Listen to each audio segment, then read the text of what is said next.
Bonjour à tous, je remercie l'APHG et les collègues de l'APHG de m'accueillir ici. Je sais le travail qui est fait par l'APHG pour avoir moi-même, dans une autre vie, il y a longtemps, participé régulièrement à Historien et Géographe. Et je sais que la rédaction du bulletin n'est pas le seul travail. Je suis très heureux donc de voir ici des collègues d'expérience, de jeunes collègues, et puis des collègues qui participent à la vie de l'Académie d'Amiens, qu'on peut croiser, par exemple, dans des commissions de sujets de bac. Et puis, bien sûr aussi, des collègues inspecteurs qui sont là, et j'en suis très touché.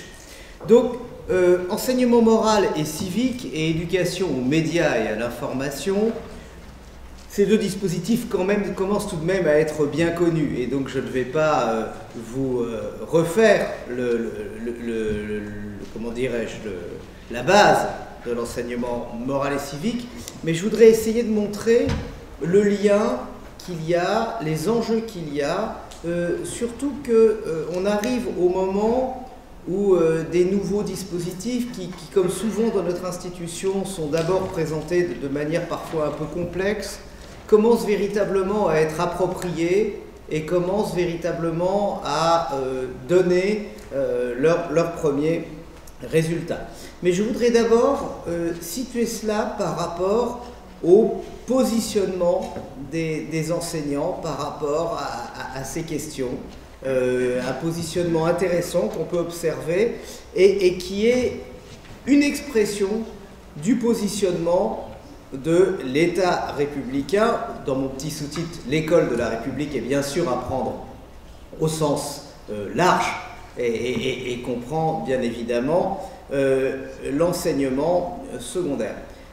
Il me semble qu'un des problèmes peut-être pas majeur, mais un des problèmes un peu lancinants de tout l'enseignement, toute l'éducation à la citoyenneté, et aussi, on le verra, de la construction d'un rapport sain de nos élèves aux médias, si tant est qu'il existe un rapport sain dénué de toute fascination, exaspération aux médias, c'est la difficulté que nous avons souvent à penser la République ou la démocratie. C'est quelque chose dont on se rend compte quand on a l'occasion d'enseigner l'histoire politique. C'est beaucoup plus simple de présenter un régime totalitaire qu'une démocratie. Parce que dans un régime totalitaire, le poids idéologique fait que les principes qui le régissent trouvent pratiquement immédiatement une traduction, quand bien même cette traduction peut être totalement paradoxale. On part de l'idéologie, on regarde l'application, tout va bien. La démocratie, c'est beaucoup plus compliqué. Et la République aussi, c'est compliqué.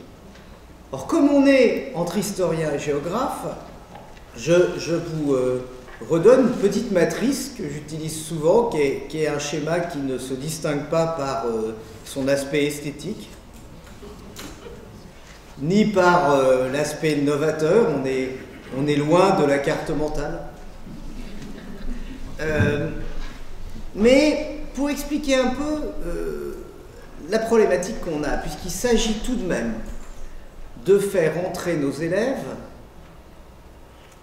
dans la République, non pas telle qu'on la rêve, mais dans la République telle qu'elle est, telle qu'elle s'est développée en France. Si on part que des principes de la philosophie politique républicaine, c'est un peu délicat. Parce que les principes de la philosophie politique républicaine, qui datent d'avant la Révolution française, mais qui trouvent aussi son expression à certains moments privilégiés de la Révolution française, postulent un citoyen chez lequel l'intérêt général domine sur l'intérêt particulier. Il est évident que si on leur présente la République uniquement comme ça, l'expérience quotidienne risque de ne pas être de notre côté et de ne pas être de nature à renforcer ce leur. Or, en fait, la République française telle qu'elle s'est développée, si on la prend quand elle s'installe véritablement, c'est-à-dire à la fin des années 1870, au début des années 1880, telle qu'elle se développe ensuite, et j'insiste sur le développement parce que je pense que quand on présente aux jeunes la République, il faut aussi leur montrer comme une réalité dynamique, et pas uniquement comme une espèce de temple dans lequel ils pourrait rentrer, mais où il ne faudrait jamais rien toucher. Telle qu'elle se développe, elle est en tension entre deux héritages. L'héritage proprement parlé républicain. Nous allons construire une communauté nationale, égalitaire, au moins sur le plan du droit, unie autour des valeurs républicaines, et en France, finalement, unie autour des valeurs de 1789, un peu démocratisée par la suite, même si en 1789, on le sait, la France n'était pas une république. Mais les républicains se sont trouvés, à la fin du 19e, être les dépositaires privilégiés de cet héritage.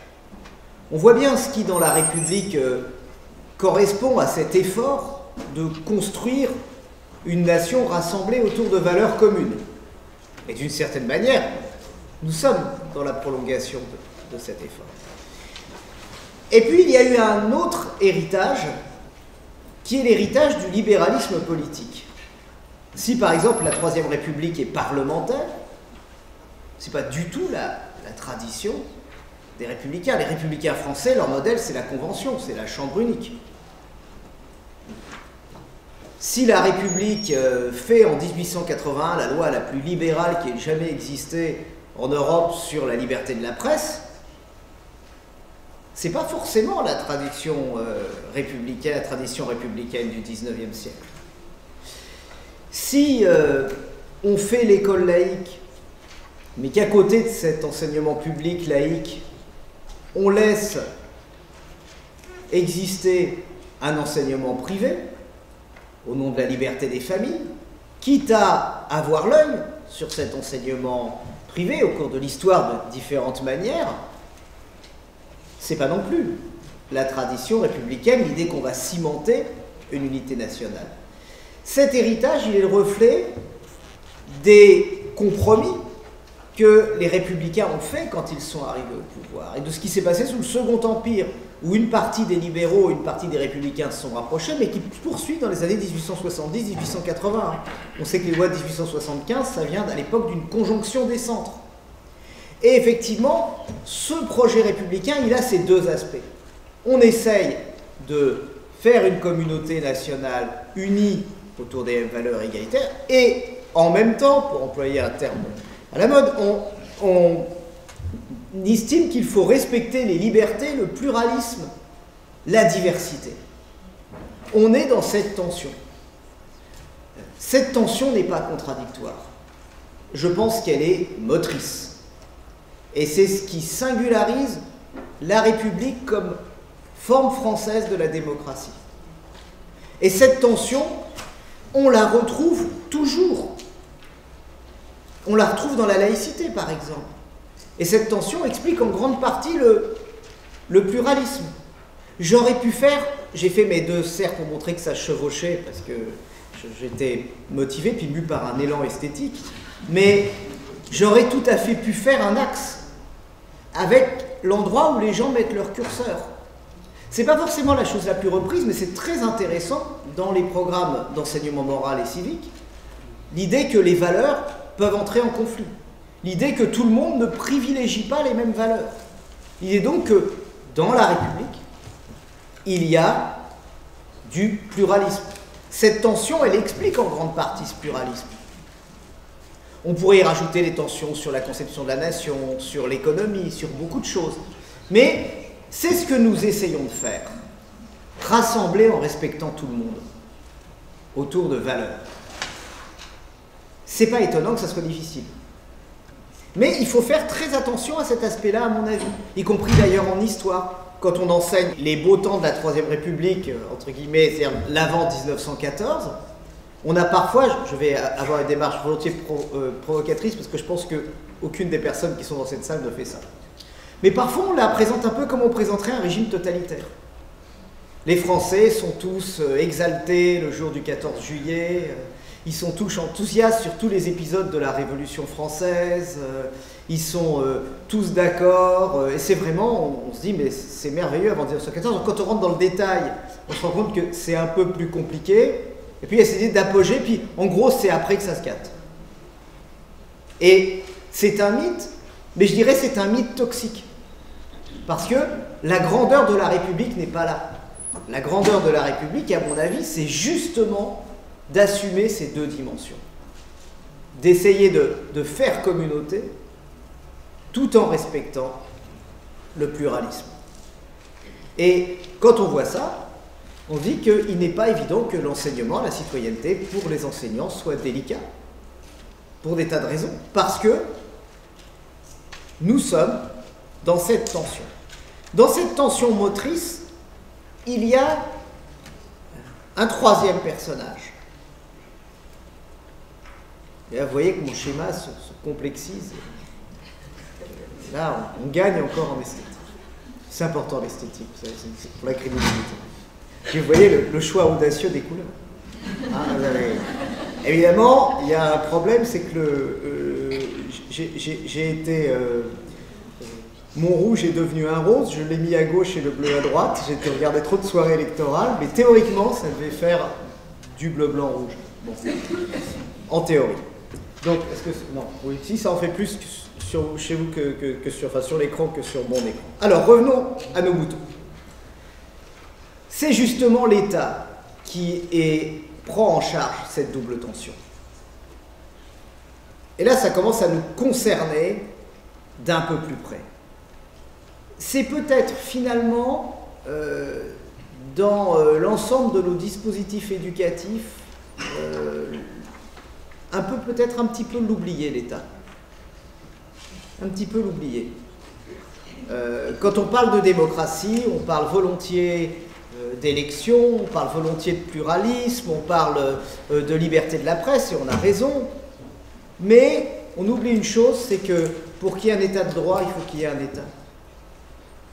Et c'est très intéressant. On a de ce point de vue, on le réintroduit progressivement. Ça ne nous a pas échappé, par exemple, que Rome avait disparu autrefois des programmes de seconde. C'était, pour l'héritage démocratique, on allait plutôt vers la Grèce. Et puis on a réintroduit Rome. Donc l'héritage du droit. Et l'héritage de la construction de l'État. Et c'est quand même très frappant parce que quand on regarde l'évolution ou pas vers la démocratie de différents États, on voit bien de différents pays, pardon, on voit bien que le fait qu'il y ait un État construit au préalable est décisif pour qu'il puisse y avoir une démocratie. Alors nous, en plus, dans la tradition républicaine, cet État, il a un rôle d'équilibriste. Alors, ce que je vous dis là n'est peut-être pas exclusif, hein, c'est peut-être le rôle qu'il tient dans beaucoup de démocraties. Mais chez nous, on a aussi cette tradition de l'État enseignant. Et l'école est dans cet équilibre. Donc, on peut peut-être essayer aussi de réfléchir à ce rôle de l'État en démocratie. Des missions, ce qui ne veut pas dire qu'elles sont toujours accomplies. Ça ne veut pas dire qu'elles sont toujours bien accomplies. C'est la même chose que pour l'éducation aux médias et à l'information. Quand on leur explique les règles du journalisme, c'est pas pour leur donner une vision idéale des choses, qui serait démentie tout de suite dans la réalité. C'est pour comprendre qu'il y a des règles, qu'il y a des procédures, et aussi leur dire que parfois, elles sont bien suivies, parfois elles sont mal suivies. Bon. Et il me semble que c'est très important de leur faire comprendre aussi quand on positionne justement la République, pour pas en faire une espèce de royaume des cieux laïque, et pour pas donner une espèce de vision utopique des choses qui ne résistent pas à leur premier contact avec l'actualité. Et qui transforme l'enseignement en une espèce de mythe. Donc, cet État, il a généralement trois missions. J'ai repris dans le premier petit carré l'expression qui est volontiers galvaudée de vivre ensemble. Alors maintenant, on ne peut plus la citer sans dire qu'elle est volontiers galvaudée, qu'elle est insatisfaisante. Ce qui est frappant, c'est qu'on la cite tout le temps quand même. Donc, elle doit bien correspondre à quelque chose. Je pense que c'est le côté un peu boy scout de l'expression, le côté un peu gentil, un peu bisounours. Mais derrière cette idée du vivre ensemble, il y a bien quelque chose. Cette idée justement que l'État essaye de garantir cela. Ça ne se fait pas tout seul. Et les enseignants sont les premier peut-être à voir, avec d'autres corps de métier, mais enfin il le voit particulièrement bien, que le vivre ensemble ne se fait pas tout seul, en classe non plus. Donc, deuxième élément, cet État, il encourage les adaptations. Les adaptations. Chose difficile. Parce qu'effectivement, si on présente notre République, il faut qu'on la présente comme confrontée aussi à un contexte qui bouge. Pas un modèle qui flotte en l'air. La société bouge, la technologie bouge, c'est pas à des historiens géographes qu'on apprend ça. Mais effectivement, et la troisième chose, et là peut-être on s'y retrouve, alors j'ai hésité avant d'écrire le terme de progrès, puisque depuis les années 1970-1980, il y a une véritable crise de cette idée de progrès, et donc peut-être une crise d'une vision aussi un peu enchantée, si tant est qu'elle n'a jamais vraiment existé, de l'idée de progrès. Mais d'une certaine manière, il y a bien aussi cette idée qui est d'essayer de traduire le plus possible les valeurs dans les faits. Bon, ça ne mange pas de pain, sachant que chacun priorise certaines valeurs au dépend d'autres et qu'elles sont parfois contradictoires. Mais en tout cas, on peut dire qu'en général, c'est ce qu'on attend globalement d'un État. Cet État, il est,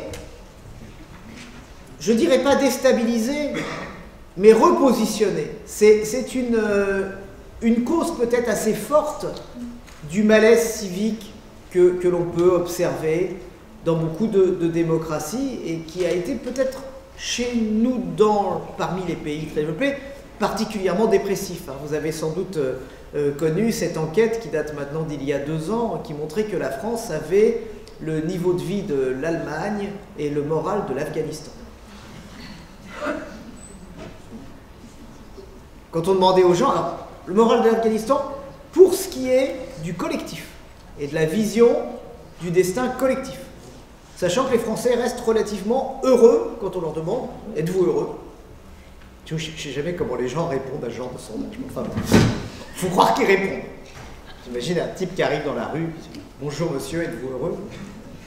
Enfin, c'est vrai peut-être qu'on est tous déformés par nos études, on va dire ça dépend de la conception du bonheur. Alors 1, je suis heureux, 2, non, je suis heureux, 3, au total ça va pas si mal, c'est possible. Bon, en tout cas, cet État se positionne.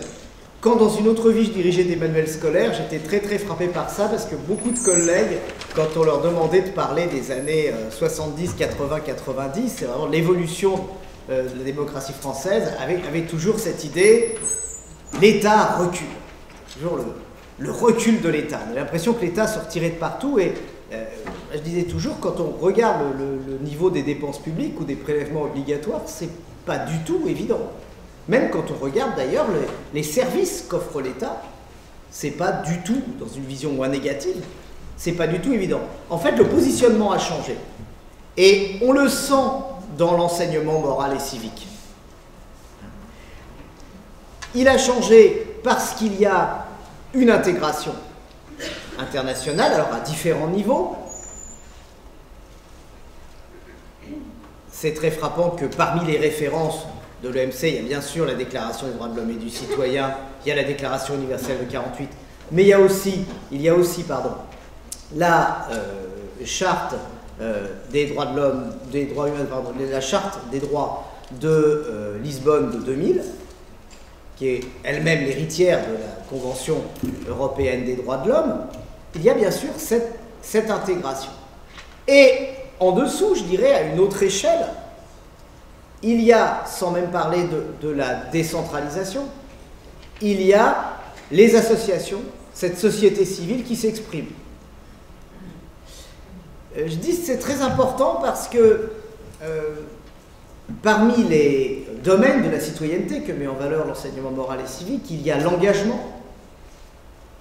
Et c'est vrai que pour des raisons pratiques, mais parfois aussi pour des raisons de vision des choses, l'engagement présenté aux élèves est souvent l'engagement associatif. Alors que ce n'est pas la philosophie des programmes. Non pas qu'on ne doive pas parler de l'engagement associatif, mais l'engagement, c'est l'action dans une collectivité, ça comporte beaucoup d'autres choses. politique, syndicale, civique également. Dans l'engagement, il y a aussi l'éducation à la défense. Et donc, tous ces aspects-là, c'est vrai que c'est très frappant, sont parfois un peu laissés de côté au départ associatif. Alors en même temps, on voit très bien, on voit mal faire la collaboration qu'un enseignant pourrait faire avec un syndicat ou avec un parti politique pour ses élèves. Bon, il y a des choses qui se font en éducation à la défense, mais il y a parfois aussi des collaborations avec les élus locaux, avec les pouvoirs publics, pour montrer aussi des formes d'engagement civique. Et puis, on le voit aussi dans l'éducation aux médias, autour de ces associations qui remettent en question l'État, la société. Il y a tout ce nouveau phénomène des lanceurs d'alerte, qui sont aussi des phénomènes intéressants parce que ça met en jeu les médias. Et c'est extrêmement intéressant. C'est parfois un très bon sujet de débat pour l'enseignement moral et civique, les lanceurs d'alerte, ou les gens qui font du dévoilement. Ça pose parfois ça se pose parfois des problèmes, tant qu'on a l'art de se positionner dans des débats où je pense que dans la lecture de type de débat, alors le problème de la préparation de ces débats, de leur fréquence, etc., c'est un problème dans lequel on ne va pas rentrer maintenant. Moi personnellement, je pense qu'il ne faut pas faire du tout débat et qu'il y a deux modalités qui sont préconisées en EMC, c'est le débat et le travail de groupe. Ce n'est pas des modalités exclusives et qu'il vaut mieux faire un ou deux débats dans l'année bien préparés et où les élèves ont appris quelque chose en les préparant et sur lesquels on peut revenir pour en tirer quelque chose, que de faire une longue suite de débats pour le débat où l'outil devient finalement la fin et où on ne sait plus trop ce que les élèves en retiennent, sinon l'habitude de parler très rapidement de choses dont ils ignorent tout, ce qui n'est peut-être pas le type de citoyen que nous voulons promouvoir. Et sachant que pour ça, nous avons quand même une concurrence assez sévère avec les réseaux sociaux, qui arriveront beaucoup plus facilement que nous. Je ferme cette parenthèse. Mais ce positionnement nouveau de l'État ne veut pas dire que l'État n'agit plus.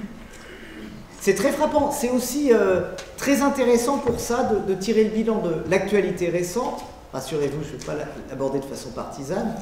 De l'actualité récente sur l'enseignement de l'Europe. Je pense qu'on a été souvent tellement persuadé que l'État s'affaiblissait, disparaissait, partait, qu'à la limite on a cru que l'Europe était fédérale. Ce qu'elle n'est pas, ou ce qu'elle n'est qu'en partie.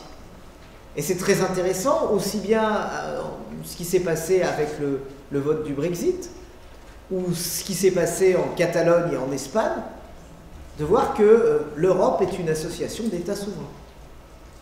Et donc que cet État, il garde sa place centrale. Et je dirais même, les enseignants matérialisent le rôle que garde l'État. Je suis toujours frappé quand on dit les territoires désertés de la République, ce qui peut être vrai dans certains cas, mais enfin, où qu'on a des reportages où on a un soleil couchant sur une cité, sur un village déserté, avec l'idée, ces gens qu'on abandonne, l'État n'est plus là. Moi, quand je vois, en particulier quand je vois une banlieue, je dis, ah bon, il n'y a pas d'école. C'est dommage, quand même. Pas d'école, pas de collège, pas de lycée. Et je me souviens, parce que c'est une expérience que j'avais faite quand j'avais commencé ma carrière, j'enseignais à l'époque dans une ZEP à Orly, et on avait interrogé, il y avait une sorte de micro-trottoir, on interrogeait quelques-uns de mes élèves. Tu vois, personne ne s'occupe jamais de nous, on est seul, on est abandonné, et ça se terminait avec un zoom arrière sur un soleil couchant sur les bars, avec l'État a abandonné Orly. J'étais foudrage, évidemment, parce que à Orly, il y avait 2 collèges, un gros groupe scolaire, une mairie, le maire est quand même aussi représentant de l'État, pas seulement élu local, une mairie qui faisait beaucoup de choses, mais il y avait cette vision du retrait. Et je pense que cette vision du retrait, qui peut être vraie pour les possibilités d'action économique de l'État, etc., elle a été trop globalisée et elle empêche finalement le monde enseignant de se penser lui-même. Et les enseignants de penser eux-mêmes ce qu'ils font dans le cadre républicain et dans le cadre de l'État. Elle n'empêche pas, il y a toujours des enseignants qui arrivent à le faire, mais elle ne favorise pas. Qu'est-ce qui nous embête aussi quand on fait l'éducation à la citoyenneté et l'éducation aux médias aussi, parce que c'est la politique. Je vais revenir sur ce petit schéma-là, mais d'abord je veux dire que la position des enseignants sur la politique, elle est forcément en tension. Non pas parce qu'ils seraient méchants, mais parce que, ou indécis. Vous savez, vous comme moi, que l'enseignant indécis ne survit pas très longtemps dans notre métier.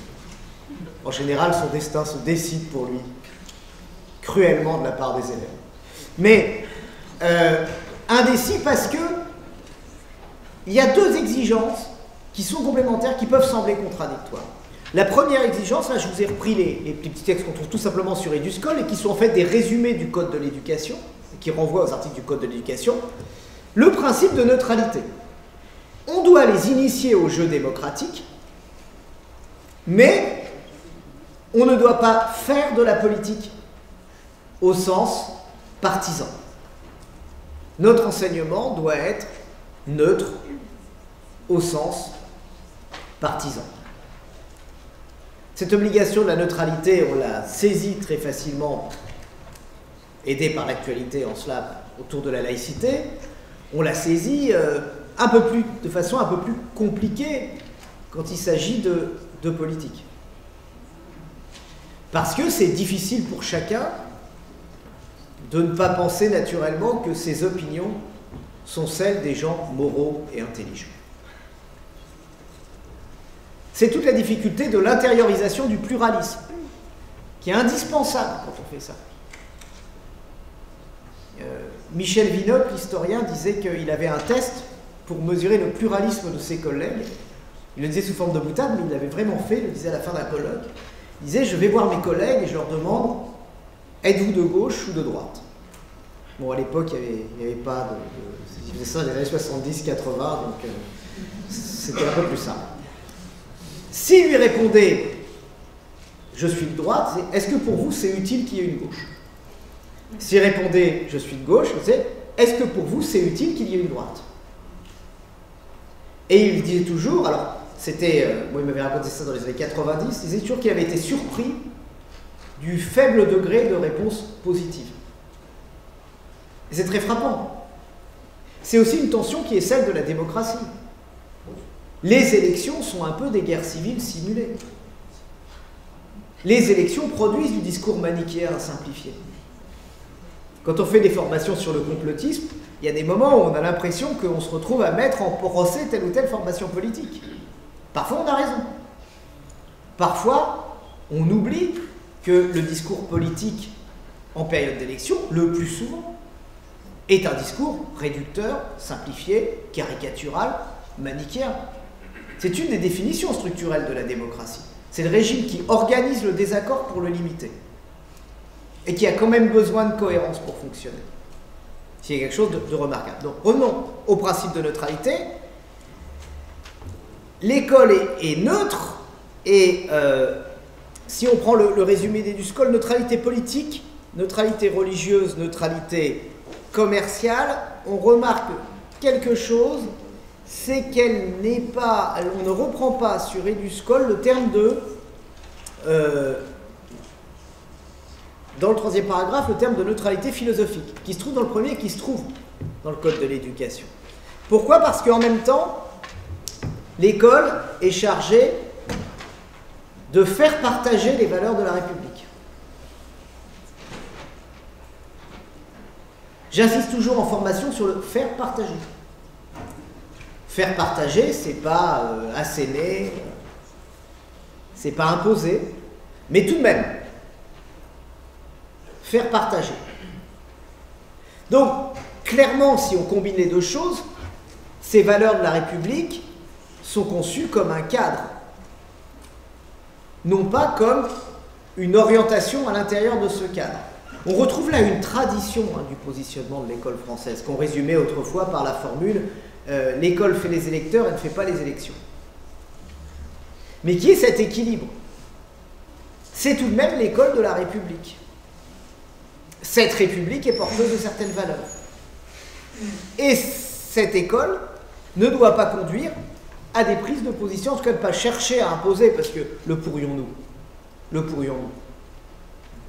On a ici beaucoup de gens qui travaillent dans l'enseignement professionnel. C'est un enseignement où l'écart entre les options idéologiques qui peuvent être celles, à titre privé de citoyen, des enseignants et celles des élèves, peuvent être véritablement extrêmement spectaculaires. Peut-être encore plus que dans l'enseignement général, où finalement les élèves s'individualisent politiquement beaucoup plus tard. Ce qui est frappant. C'est bon, on y revient. Ou on n'y reviendra pas.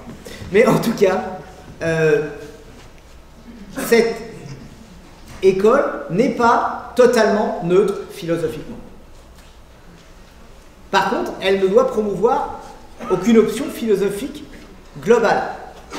On retrouve exactement la tension dont je parlais plus haut sur la République. Faire une communauté, faire un cadre, et une forme de conciliation, c'est-à-dire que l'idée est que ce cadre est précisément ce qui garantit le pluralisme.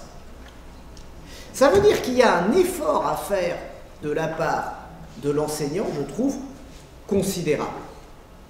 Parce qu'il faut bien être au courant, chacun, de ce que nous pensons à cause de nos préférences ou à cause de nos opinions. Et honnêtement, c'est pas quelque chose de simple. C'est pas quelque chose qui se fait en 5 minutes. Mais c'est aussi le propre de la citoyenneté, c'est-à-dire que l'enseignement de la citoyenneté renvoie aux citoyens que nous sommes. J'ai dans ma famille un professeur des écoles qui racontait, qui parlait avec ses collègues, dit comment, mais les élèves lisent les journaux, ils ne recoupent pas les informations. C'est une collègue qui elle lui répond, ah bon, toi tu le fais? Quand tu lis un article dans Le Monde, tu vas tout de suite aller vérifier tous les faits qui sont dans l'article, en allant voir si on trouve bien les mêmes, dans l'Humanité, dans le Figaro, dans Libération, sur les sites d'information générale. Tu vas remonter à la source. Et je pense qu'il faut faire très attention à ça, parce qu'on risque parfois d'être surexigeant en EMC ou en éducation aux médias pour nos élèves. Et donc il y a vraiment un côté à la fois s'enseigner à soi-même, mais aussi être conscient des limites de ce qu'on fait. Je pense que si par exemple ils apprennent à distinguer déjà une source d'information assez fiable d'une source d'information qui n'est pas fiable du tout, on aura fait déjà un énorme boulot. Imaginez que, après avoir lu le moindre article sur un site d'information générale, ils vont aller recouper l'article du Monde avec l'article des autres. Donc il faut faire très très attention quand on donne une consigne ou une orientation. C'est-à-dire que si on place la barre trop haut, si on leur demande de faire par rapport aux médias ce que nous-mêmes, et pourtant en général les enseignants sont des gens qui s'informent, ne faisons pas, on peut s'interroger sur cet aspect de maximalisme. C'est un vrai problème d'éducation et de pédagogie. En pédagogie, on formalise beaucoup de choses. On essaye de formaliser l'apprentissage, on essaye de formaliser la citoyenneté, on essaye de formaliser notre usage des médias. Et en fait, quand on formalise, on durcit. Et on fait monter le niveau d'exigence. Si on s'informait vraiment de la manière dont on le prescrit, on y passerait notre vie. On n'aurait plus de vie de famille, on n'aurait même plus le temps de travailler. On ferait que ça, toute la journée. Il faut faire très attention. Combien de nos collègues disent, et je mets tout le monde ici et je mets aussi, disent qu'il ne faut pas regarder les chaînes d'information, que c'est continu, que c'est épouvantable, et sont tout le temps fourrés sur BFM TV. Là aussi, ça interroge. C'est bien de leur faire le procès de la chaîne d'info continue pendant qu'ils croient que les reptiliens vont arriver. Moi, pour certains élèves, je me dis souvent, si au moins ils regardaient les chaînes d'info au continu. On est quand même dans un pays où, aux dernières régionales, plus de 30% des gens ne savaient pas qu'il y avait des élections. Donc, on n'a pas seulement un problème de mauvaise information, on a un problème aussi de décrochage d'une partie de la population par rapport à l'actualité. Moi, je reviens toujours là-dessus aux instructions de 1882. C'est vrai qu'on a aussi parfois tendance dans notre métier à découvrir le fil à couper le beurre tous les 6 mois, et c'est plus intéressant, surtout là où on est en train d'essayer d'unifier l'enseignement à la citoyenneté, de lui donner une cohérence, de regarder tout ce qui s'est fait avant. En 1882, on disait aux élèves, lisez le journal. Quand vous serez grand, lisez le journal. Et vous ferez attention, parce que les journaux ont parfois des opinions politiques, donc de temps en temps, lisez un journal qui n'est pas de votre opinion politique.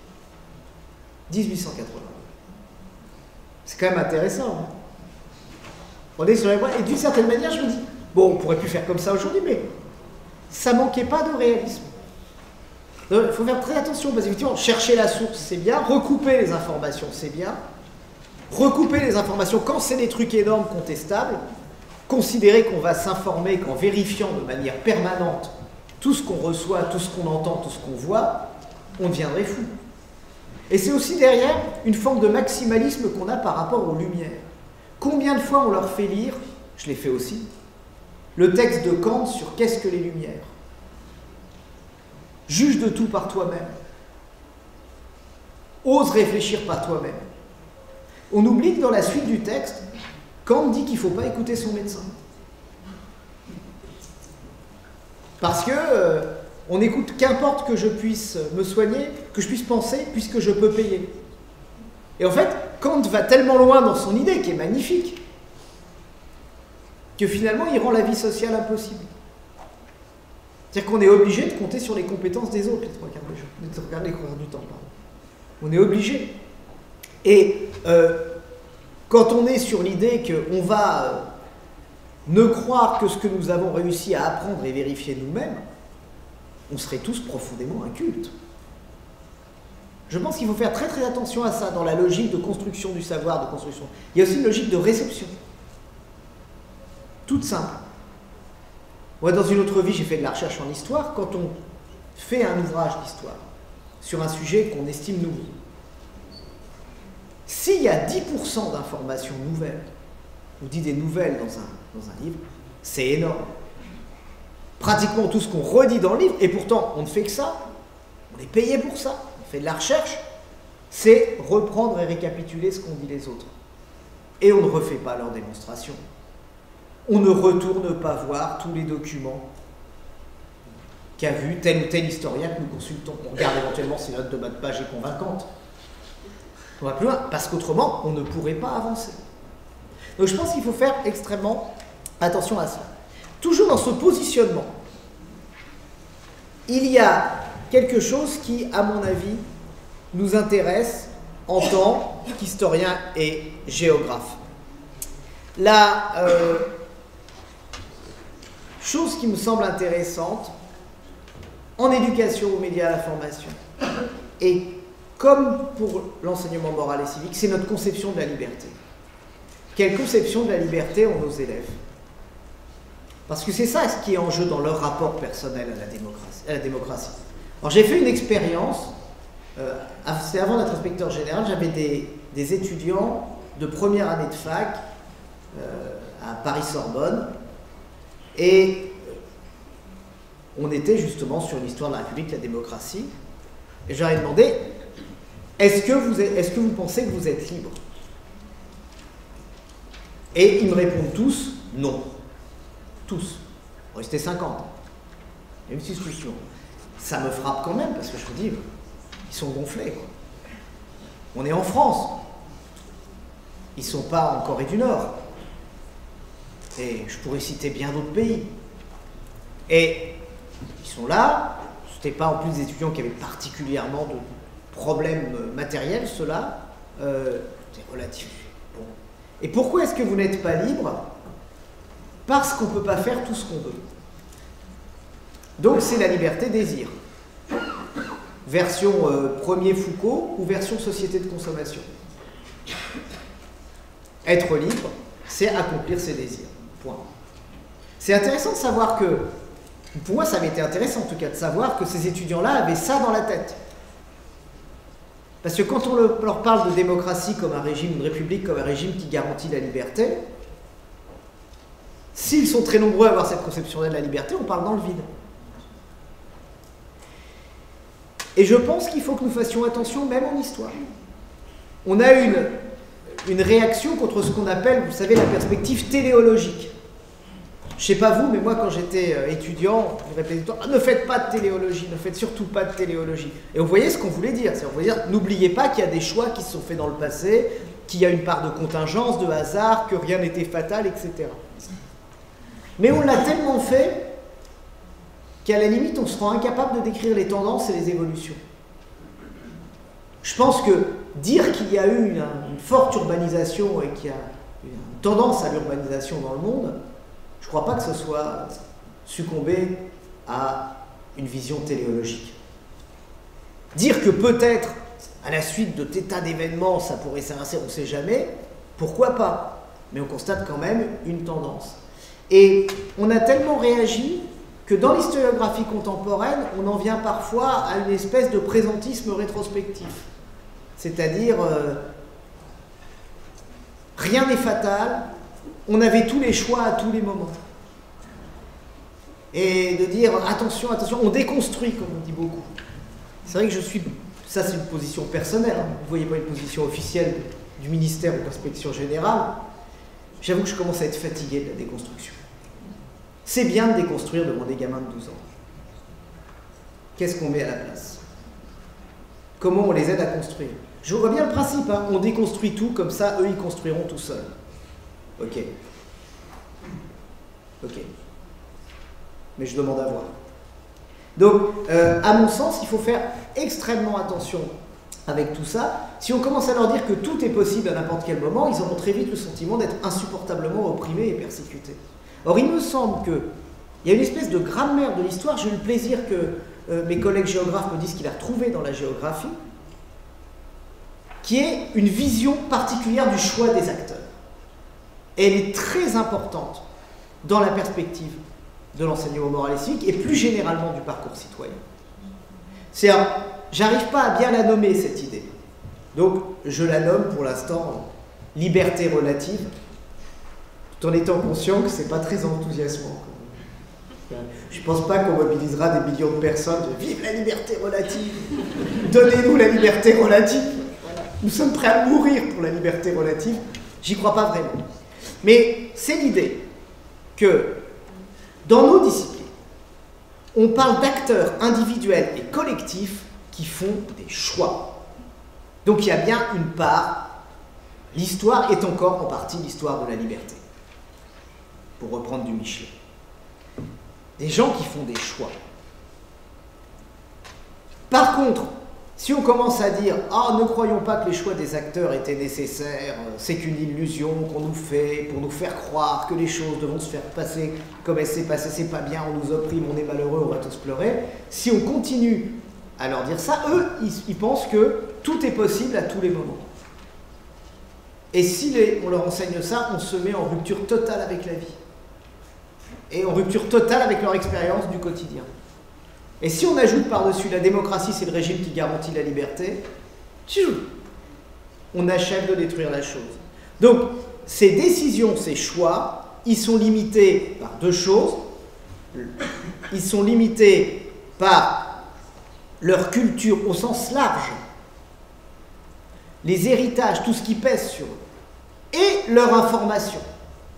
Ça, c'est important. Parce qu'en éducation, aux médias et à l'information, on doit leur expliquer que l'information, c'est un gain de liberté. Et que s'informer, c'est être plus libre. On va séculariser l'évangile. Vous connaîtrez l'information et l'information vous rendra libre. Là aussi, je ne pense pas qu'on pourrait le faire comme ça. Ça poserait peut-être certains problèmes. Mais c'est vrai, l'information est un aliment du choix. Ce qui peut nous limiter, c'est effectivement, ou nous porter, mais en tout cas nous déterminer, c'est aussi notre culture et nos états. Et la situation. Tout n'est pas possible dans toutes les situations. Et d'ailleurs, qu'est-ce qu'on fait en général quand on constitue l'histoire? On dit, tiens, quels étaient les possibles? On a toujours cette démarche un peu introspective. Quelles étaient les possibilités et quels choix ont été faits. Parfois, on va se disputer pour savoir ce qui était possible ou ce qui ne l'était pas. Quand on a tout le débat sur l'armistice de 1940, la manière dont les gens se positionnent sur le débat, était-il possible de faire autrement? C'est beaucoup d'enquêtes récentes pour savoir si on pouvait ou pas rapatrier l'ensemble des troupes françaises en Afrique du Nord. C'est très intéressant parce que ça nous permet aussi de les initier à la démarche qui peut être amusante parfois, si on la limite, si on la domine, de l'Uchronie. C'est vrai qu'en histoire, on reconstitue beaucoup. Mais à chaque fois, et on le fait pareillement en géo, quand on leur fait faire de la géographie prospective, qu'est-ce qu'on fait?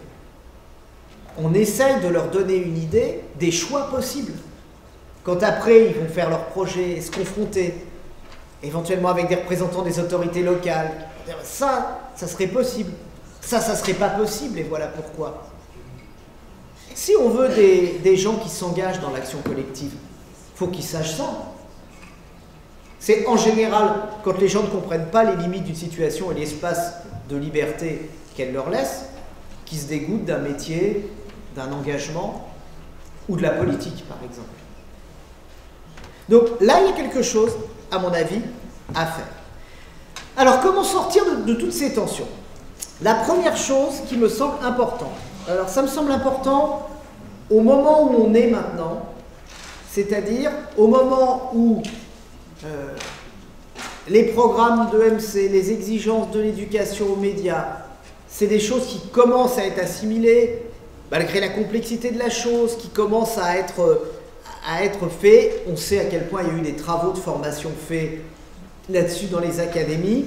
Et on est au moment où cet enseignement à la citoyenneté qui est quand même très présent en France, est beaucoup plus présent institutionnellement que dans les autres démocraties européennes.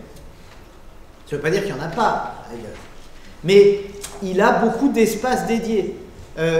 En faisant un rapport, je me suis rendu compte, par exemple, qu'on pouvait être interrogé 3 fois, enfin qu'on pouvait être évalué 3 fois sur la citoyenneté au brevet. Par l'évaluation du socle, domaine 3, par l'épreuve d'enseignement moral et civique associée à l'histoire, géographie, à l'écrit, et si on choisit, ce qui reste quand même très rare, de parler de quelque chose qu'on a fait dans son parcours citoyen à l'oral du brevet. Je ne sais pas s'il y a beaucoup de pays où on peut être évalué 3 fois sur la citoyenneté au brevet. Nous avons une épreuve d'enseignement moral et civique associée à l'histoire-géographie en lycée professionnel. Un tiers des lycéens, un tiers des bacheliers. C'est quand même quelque chose de considérable. Bon, on a véritablement, il y en a au CAP, il y en a au BEP, on a vraiment quelque chose qui est important. Maintenant, donc, il s'agit de stabiliser ça, de lui donner une cohérence et d'en avoir une approche à la fois pragmatique et efficace. Il faut prendre pour base, pour orienter cet enseignement, la conception de la citoyenneté républicaine qu'il y a dans les programmes. Ça a été un véritable enjeu, c'est pour ça qu'on avait fait le portail Valeurs de la République. Il faut qu'on sache où on veut aller. Il faut qu'on sache quel sens ça a. Et je dirais d'autant plus que les programmes de MC sont des programmes de cycle et donc qui laissent dans les modalités pratiques d'application beaucoup de jeux. Il faut savoir ce qu'on veut construire. Or, cette conception de la citoyenneté républicaine, elle est dans les programmes avec les fameuses 4 dimensions de la citoyenneté. La plus mal comprise généralement, qui est la sensibilité, qui est justement ce côté, si on devait résumer, c'est un mélange d'empathie et se mettre intellectuellement à la place de l'autre. C'est fondamental. C'est pour ça que l'histoire géo peut le faire, mais pas toute seule. En histoire, en géo, on passe notre temps à se projeter dans la tête d'autres gens. Si on a aimé l'histoire, c'est ça qu'on a aimé. C'est découvrir des gens, vivre d'autres expériences que la nôtre, nous projeter. Mais c'est aussi des choses qui peuvent se développer tout à fait, on verra dans le cadre du parcours citoyen, en littérature. Pourquoi est-ce que les bons historiens, et sans doute aussi les bons géographes, sont ceux qui lisent? et qui lisent de la fiction. Sauf exception, hein, il y a des passionnés de cinéma qui arriveront par une culture cinématographique à faire complètement autre chose. Parce qu'on apprend à se projeter, à se dépayser, à voir le monde par d'autres yeux. Et la vie citoyenne, si on veut avoir une vie citoyenne riche, la première condition, c'est d'arriver à essayer de se faire une idée du point de vue des autres. Je vous apprends rien. Maintenant, c'est fondamental d'avoir cette visée-là. Alors le problème, c'est que le terme de sensibilité, ça suggère deux choses. On voit l'âme sensible et on voit le recours inconditionnel à l'émotion. D'où un recul. Et effectivement, c'est dommage parce que c'est par ce biais-là que l'aspect moral de l'enseignement moral et civique, et Dieu sait que ce terme moral n'a pas toujours été bien accueilli, trouve une légitimité. C'est l'idée d'une morale sociale, relationnelle, qui suppose un rapport à l'autre. La deuxième idée, c'est plus classique, et là c'est l'héritage, mais à mon avis, il ne faut pas se plaindre de cet héritage. C'est l'héritage de l'instruction civique, de l'éducation civique. Moi, je suis parfois un peu peiné quand on dit « Oh, voilà, les professeurs, parfois, ils sont encore marqués par les pratiques de l'instruction civique. » Oh, ok. L'enseignement moral et civique, il y a des nouvelles choses à faire, mais on est dans l'évolution, on n'est pas dans la rupture. Si l'instruction civique, ça conduit à connaître la Constitution qui nous régit, moi, personnellement, j'ai rien contre. Ce qui est important, c'est s'adapter aux nouvelles pratiques, mais en gardant le fond qui est important. Et d'ailleurs, c'est dans les programmes. Culture de la règle du droit. C'est un point commun avec la défunte CJS, mais c'est un point commun avec une vieille tradition de l'instruction civique et qu'on a du mal à actualiser. Et c'est aussi un des sujets de notre journée aujourd'hui. C'est la question de la culture juridique. Cette question de la culture juridique, c'est un peu une pierre d'achoppement. Alors on se munitionne beaucoup dans les ressources. Et la culture juridique, c'est important en EMC parce que c'est une culture du cadre aussi. Pas seulement des valeurs, mais du cadre. Et le fait de rentrer par le biais juridique, même si la loi est fabriquée, etc., donne quand même une certaine objectivité à l'approche.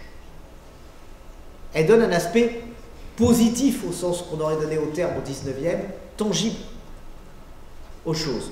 Et puis ça correspond à quelque chose qui est bien ressenti. On l'a tous fait, moi, quand j'étais le fameux commentaire du règlement intérieur, etc., etc. Bon. Et là aussi, c'est très intéressant de voir. On peut même le faire avec une approche critique plus développée, parfois la règle du droit, justement. Il y a le droit et comment il s'applique.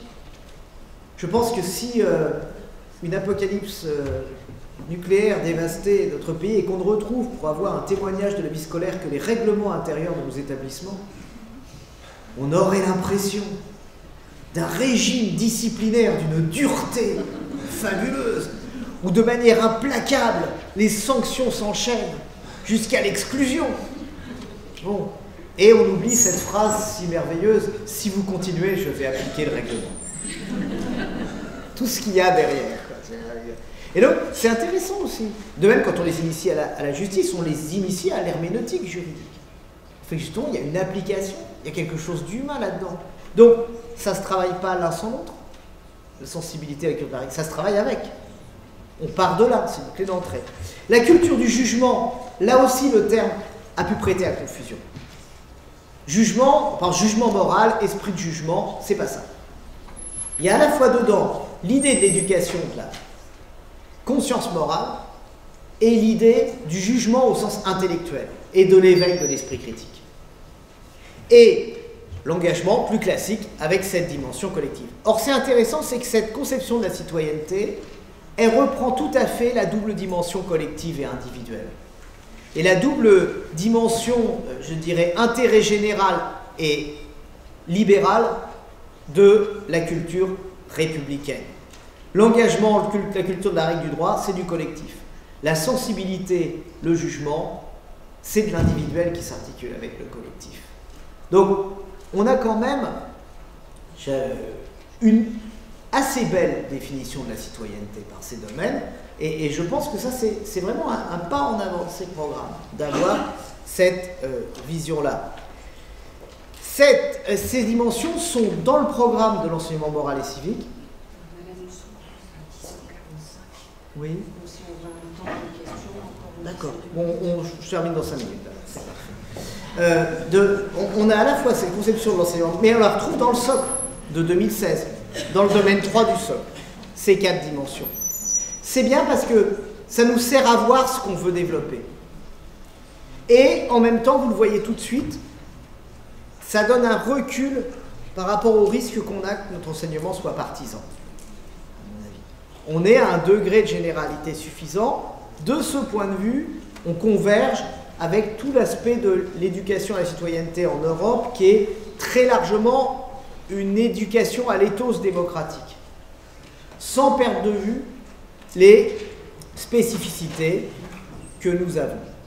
Alors, j'ajouterai que, et je terminerai avec ça, que l'avantage de penser ensemble l'EMC et l'EMI, c'est que ça nous conduit à penser le parcours citoyen, qui est très important parce que il faut être vigilant par rapport à une possibilité de surinvestissement de l'EMC. Pourquoi? Parce que l'EMC, c'est 1 heure, théoriquement. Dans le primaire, pas toujours, 1 demi-heure hebdomadaire. Dans l'enseignement secondaire, en fait, le plus souvent 1 heure de quinzaine. On ne peut pas tout mettre dans cet enseignement. Et en même temps, il y a aussi le risque de concentrer l'enseignement à la citoyenneté à un domaine, un peu ce qui est arrivé à l'orthographe. Le moment où on dit, bah, c'est un truc parmi d'autres. Bon, moi, je suis mauvais en citoyenneté. Ah, la citoyenneté, ça s'est bien passé. Voilà. Il y a un vrai danger. Et en même temps, l'autre danger symétrique, c'est, chez nous, on le sait bien, quand c'est l'affaire de tout le monde, c'est l'affaire de personne. Donc, comment faire? Dans une histoire un peu chaotique, hein, puisque le parcours citoyen n'était pas prévu au départ, c'est vraiment les attentats qui lui ont donné naissance, il y a au fond une forme de rationalité. Parce que le parcours citoyen permet à la fois de donner toute sa place à l'EMC, comme ça n'apparaît pas assez dans mon schéma, je vais préciser, et d'expliciter les enjeux de citoyenneté dans les différentes disciplines, dans la vie de l'établissement, dans les activités qu'on fait.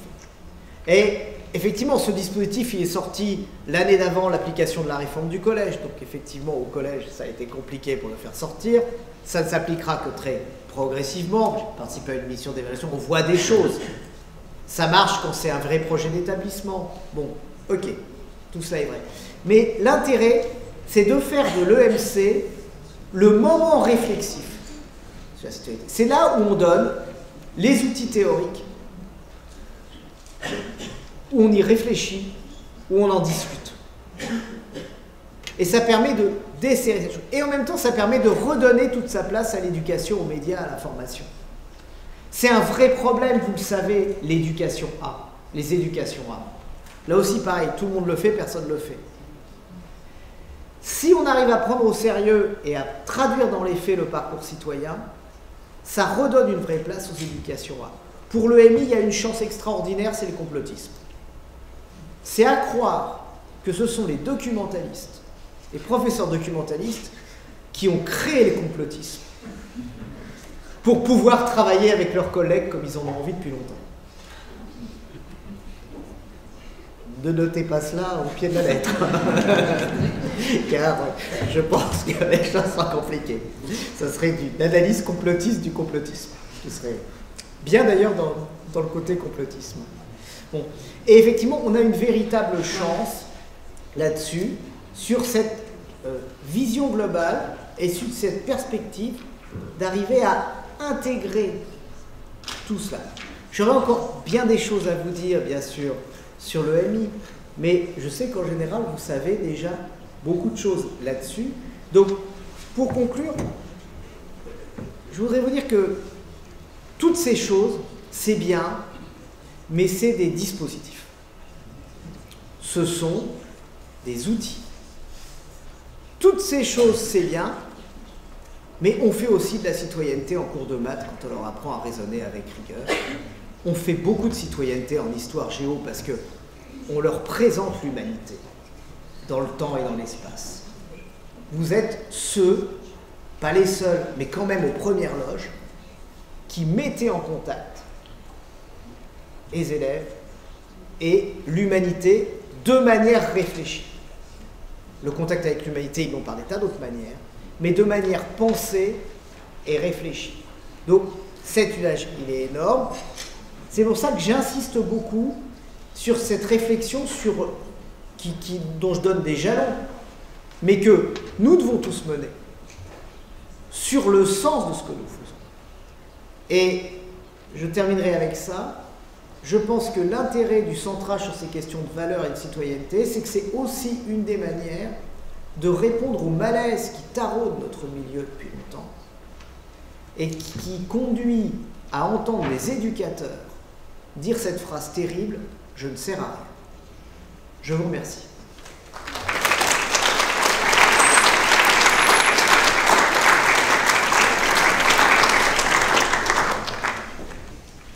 Alors moi je suis retraité de l'enseignement professionnel et je considère effectivement que je n'ai pas saisi sur le moment toutes les occasions de faire de l'EMC, notamment sur la laïcité.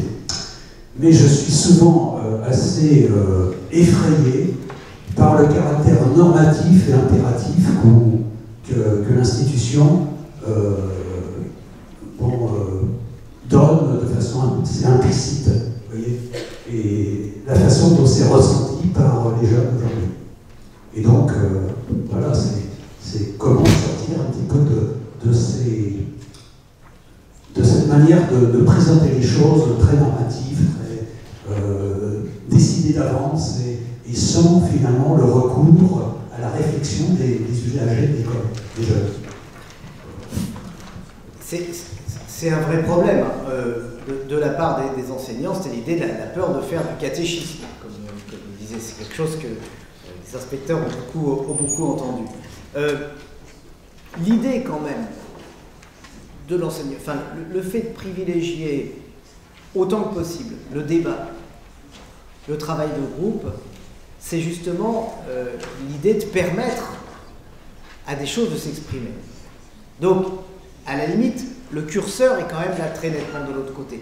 Ça pose parfois d'autres problèmes. Moi, j'ai un enseignant de lycée professionnel qui me disait « Je veux bien ouvrir la boîte, mais je ne sais pas comment la fermer. » Et c'est pour ça qu'à mon sens, là aussi, il faut se donner le temps.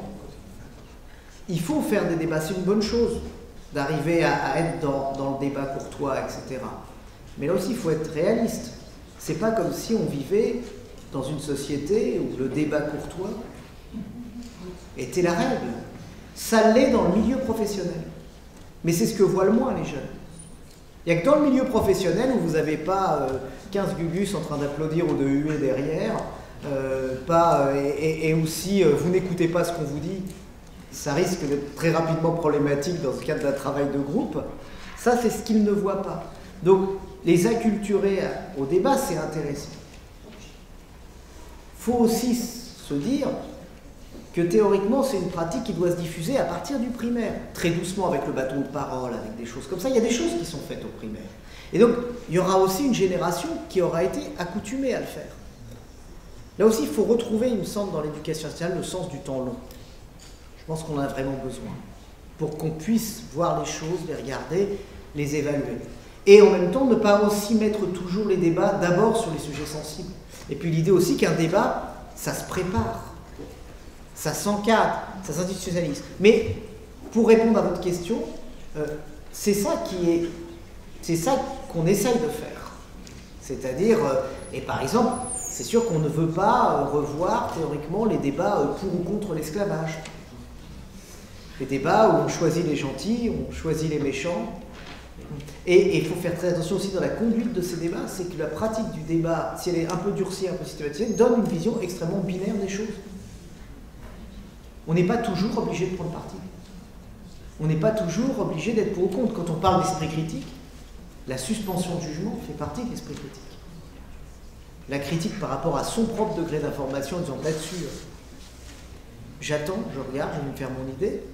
On n'est pas toujours obligé d'avoir une vision ultra tranchée sur tout. Et donc, il faut se méfier de ça. C'est pour ça que le débat ne doit pas devenir non plus une pratique exclusive. Et qu'il y a des classes où on ne peut pas faire de débat. Il y a des classes où c'est juste pas possible. Si c'est pas possible, on prend d'autres biais pour qu'ils s'expriment. On trouve d'autres choses, on fait d'autres stratégies. Il faut le faire chaque fois que possible. Mais là aussi, si on fait dans une année 3 débats qui se passent bien, on a appris des choses en les préparant et on y revient, c'est déjà bien. C'est pas mal. Mais il faut savoir que apprendre à faire la culture du débat courtois, c'est pas une culture immédiate dans la société, et surtout dans la société adolescente. Des souvenirs.